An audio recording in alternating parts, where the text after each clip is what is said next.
안녕하세요. 지극히 평범한 시민 지평시입니다.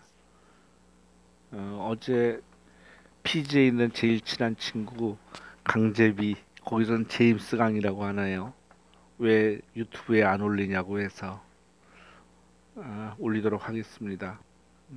오늘은 내일은 평양에서 남북 정상이 회담이 있죠. 그래서 북핵을 둘러싼 그 4대 강국의 입장에 대해서 얘기해 보도록 하겠습니다.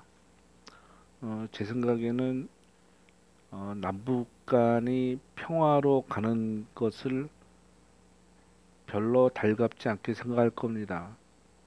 그래서 미국과 중국은 남북 간이 갈라진 상태로 요대로인 상태가 제일 좋다고 보고, 일본은 상황이 더 악화되길 바라죠.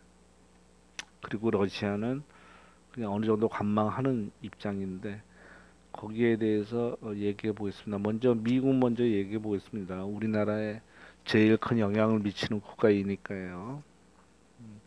오늘 두 가지 뉴스가 같이 나왔습니다.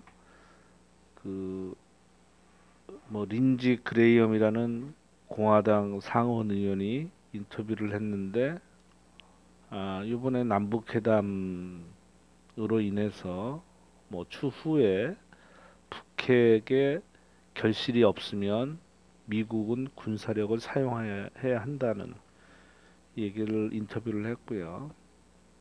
그리고 공교롭게 유엔 보고서에 그 북한이 중동 지역에 분쟁 지역에 무기 수출을 해왔다. 그래서 유엔 안보리 긴급 회의를 소집한다고 요청한다고 나왔습니다. 공교롭죠. 남 회담하는데 초치는 것도 아니고. 그럼 그 이유에 대해서 첫째, 미국은 한미일 공조를 통해서 중국을 포위하는 정책, 그리고 압박을 하는 거죠. 음, 그 예를 들어서 군사적 충돌이 있을 때 최전선은 한반도와 일본이 됩니다.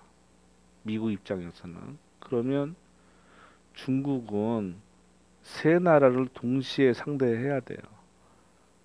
왜냐하면 주한미군과 주일미군이 바로 자기들 턱 밑에서 사드와 미사일, 그 미군들이 어떤 무기를 갖고 있는지 알 수가 없으니까요. 그러면 특히 한국과 일본의 경제력과 군사력이 중국을 이길 수는 없어도 중국을 송곳 정도는 됩니다. 그리고 두 번째로는 북핵 해결이 돼서 남북 관계가 화해 무드로 간다 그러면 동북아시아는 힘의 균형이 깨지죠. 완전히 재편이 돼야 됩니다. 그러면 미국이 발휘할 수 있는 헤게모니는 사라져요. 그리고 무기 수출도 할 수가 없죠. 그렇게 되면. 그래서 지금 종전 선언에 큰 의미가 없는 중국을 배제시키는 거죠. 어, 중국은 당연히 참여를 해야 되는데, 제가 봐도 6.25 때 얼마나 많은 중공군이 들어와서 죽었습니까? 그리고 하여튼 미국은 배제를 시키는 거죠. 그리고 중국은 지금 한 발 뺐죠. 경제적 압박을 못 이기다 보니까. 그러면서 진행이 되면 또 북한 인권 얘기를 합니다. 저는 인권 얘기하는 거에 대해서 기가 막혀요. 미국이 미국이란 나라가, 예? 인디안이 있던 땅을 다 뺏고 사람들을 학살을 시키고, 그 다음에 그 넓은 땅을 일굴레니까 노동력이 필요해서 아프리카에서 노예들을 끌고 온 거 아닙니까? 흑인 노예들을. 그 다음에 뭐 노예 해방을 했다 손 치더라도 그 다음에 자기들 위해서, 경제를 위해서 철도를 놓지 않습니까? 그거 백인들이 철도 놓은 줄 아세요? 흑인들하고 중국인들이 놓은 겁니다. 중국이 애들 그 속여가지고 좋은데 취업시켜준다고 그래가지고 그런 다음에 어떻게 했어요? 남미에서 또 사람들을 받아들였죠. 불법 체류자들을. 왜?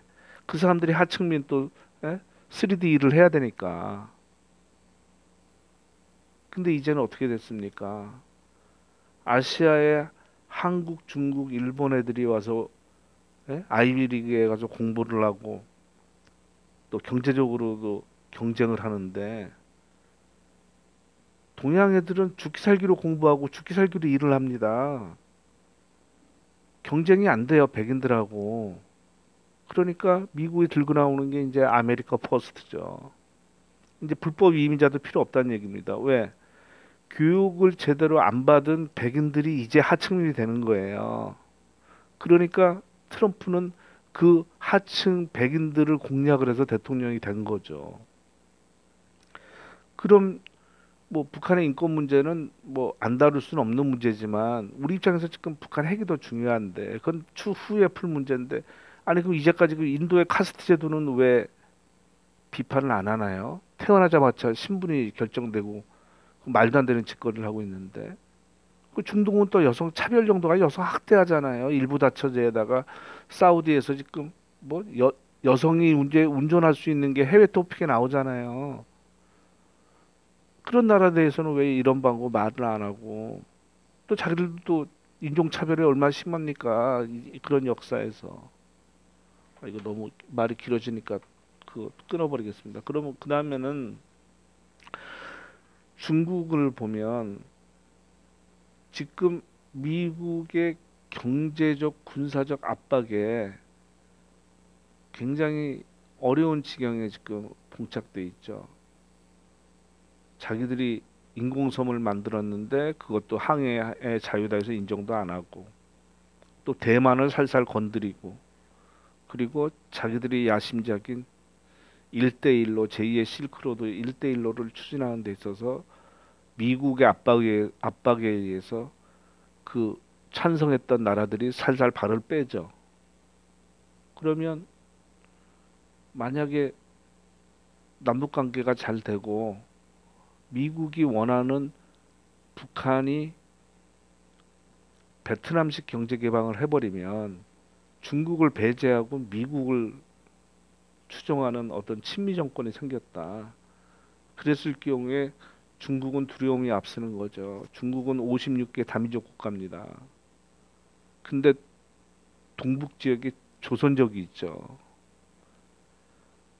우리말 잘합니다. 아주 뭐 그대로 우리 문화가 살아있죠.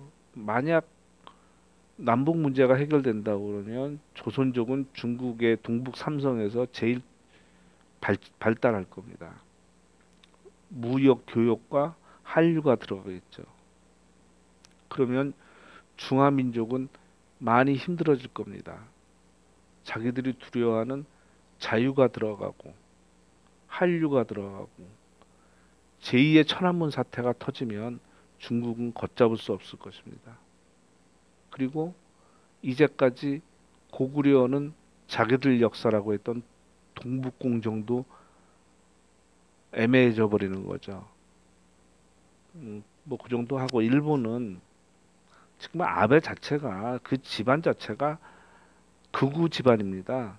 그래서 왜 고조부는 육군 대장인 했는데 그 한국을 침략해야 된다는 그 정한론이라고 있습니다. 그거에 대한 신봉자로서 외조부는 A급 전범이에요. 2차 세계대전. 근데 또 그 잘나는 그 먹물들 그 딸이 잘 붙어가지고 또 미국 애들이 또 중국 소련 견제한다고 해서 처벌도 안 받았어요. 그래서 아베가 지금 하는 게 전쟁할 수 있는 나라를 만드는 거 아닙니까? 그러면 중국에는 북핵을 핑계로 핵무기를 보유하는 게 목적이죠, 얘네들은. 그랬을 때 미국을 설득하겠죠. 우리가 중국을 견제하고 중국을 제압하려면 우리가 핵을 가져야 된다.